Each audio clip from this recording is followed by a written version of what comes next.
conceptual ideas that we have created in our heads, that we have given such importance to, are the source of all the conflict inside of us.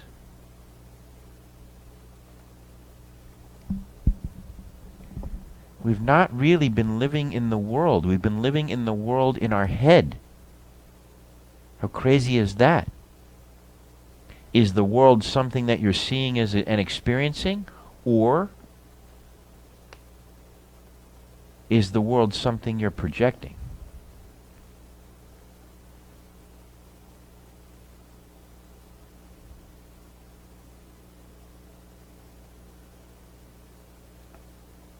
We create these ideas in our head. Maybe they're other people's ideas that got stuck in our head, and we suffer those ideas.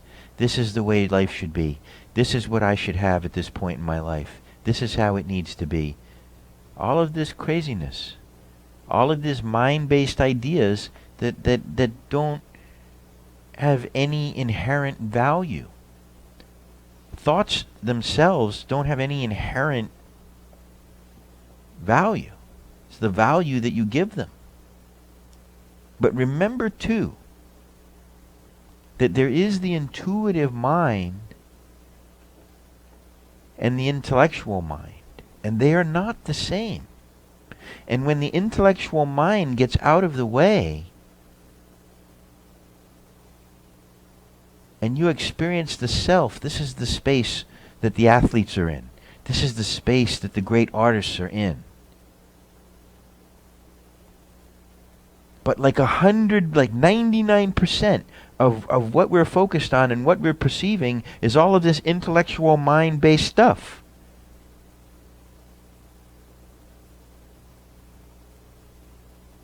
And it colors your world.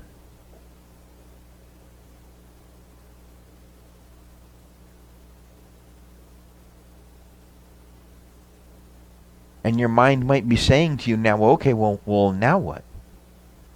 If I clear all of this junk out of my mind, well, now what? Just be. Just be in this moment. How hard is that? Just eat. Huh? You know, if you really look at your life, it's you know, a lot of us spend a lot of our life in sort of waiting for this to happen, waiting for that to happen. You know, when this happens, then I'll be okay. When that happens, then I'll be okay. Have you ever tried to teach this to children that don't have these things set in their mind? Yes, you would be surprised by yeah, welcome. Thanks for being here. You would be surprised at the wisdom that comes out of their mind.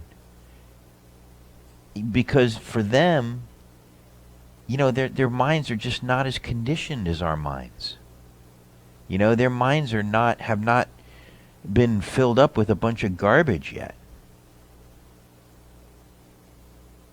And it's really fun to watch them. You know, if you really want to be reminded of your Buddha nature, watch children, and I mean young children. There was one time when I was at City Place in West Palm Beach. You know, they have the stage out there. And the band was setting up, and people were gathering around, and there were a lot of young children around. And all of a sudden, the band started playing. And these kids, they just started moving. It was all little kids, like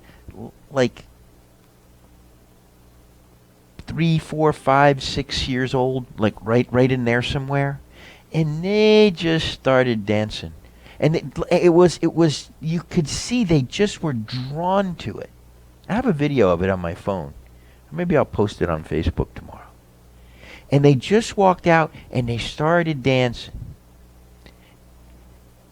without any idea of who was a good dancer, who wasn't a good dancer, black kids dancing with white kids, tall kids dancing with short kids. There was no ego. There was no judgment. There was nothing coloring their experience. They were completely present in the moment and just like magically drawn to the music and were just absolutely uninhibitedly dancing. And I'm watching this and I'm going, wow, isn't that amazing? What happened to us? Adversity. Yeah, what? Adversity. Adversity, yeah. We grew up, we developed egos, we start getting these ideas in my head. I'm not a good dancer, I'm not beautiful, nobody wants me, I don't look right, I'm not this, I'm not that.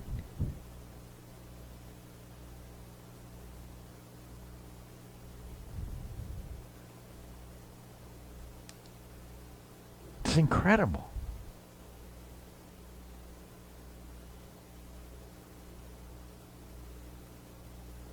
I'll never forget that when I saw them. They were just like, there was no time for them. There was no mind for them. You could just see it. Nobody knew who was a good dancer and who was a bad dancer. They were all just dancing. It was egolessness.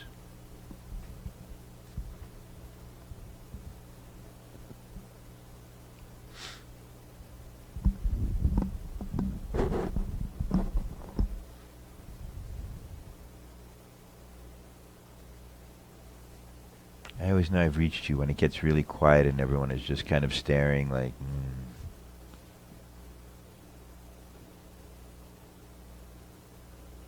Because what happens in that moment is that you are realizing, and what you're doing is really recognizing what I'm telling you. You're recognizing it in your own self. You're recognizing it in your own life. And what happens is, for a moment, it makes sense. And then you leave here and you get sucked back into your conditioning and stuff, which is okay, part of the process. What? But not always. Well, eventually, though. Maybe not right away, but our conditioning is so wired into us. It's so automatic.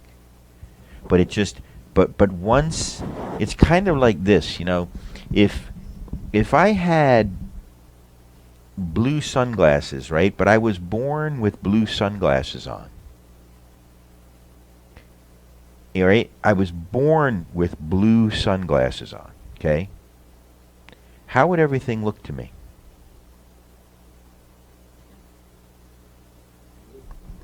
Blue? Would it? I was born with blue sunglasses on. Say it? Normal. Things would look normal to me. And then all of a sudden, someone comes up and says, hey, watch this, and takes the glasses off my head and shows me the world. And now I put the glasses on. Now how do things look?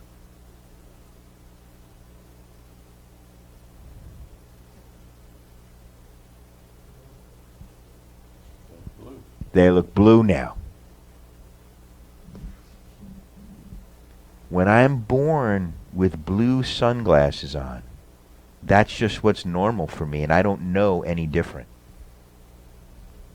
But when someone comes, takes the glasses off, and shows me life without the blue, and puts them back on, now I can see that it's blue. And it's not the way, I'm not seeing it clearly as it is. That's what kind of happens here. Is that you come here, and the glasses come off for a second, whoa, and you just walk out, and something is a little different. John?